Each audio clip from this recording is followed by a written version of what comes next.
Hello viewers, இன்றைக்கி நம்ம green chutney பார்க்க போகிறோங்க. இது இட்லி, தோசைக்கு, சப்பாத்திக்கெல்லாம் ரொம்ப நல்லாயிருக்கும். இதுக்காக ஸ்டவ் ஆன் பண்ணிக்கிட்டு கடாயை வச்சுக்கிட்டு பச்சை மிளகாய் இது மாதிரி கிள்ளி போட்டு கொஞ்சமாக வடித்த கடலை போட்டு இது மாதிரி ஃப்ரை பண்ணிக்கணுங்க.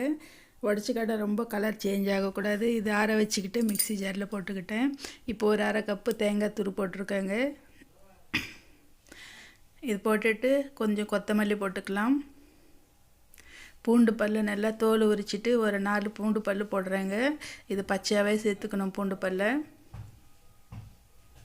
இந்த சட்னி உடம்புக்கும் ரொம்ப நல்லதுங்க. பூண்டு இதெல்லாம் கொத்தமல்லி எல்லாம் போடுறோம் இல்லையா, ரொம்ப சுவையாகவும் இருக்கும். கொஞ்சம் உப்பு போட்டு அரைச்சி எடுத்துகிட்டு வந்துக்கலாம். நல்லா சட்னி ரெடி ஆகிடுச்சு. ஒரு கிண்ணத்தில் கொட்டிக்கிட்டு இதுக்கு கடுகு, உளுத்தம்பருப்பு, சீரகம், கடலைப்பருப்பு போட்டு நல்லா இது மாதிரி தாளித்து கொட்டிக்கிட்டோம்னா நம்மளுக்கு க்ரீன் சட்னி ரெடி.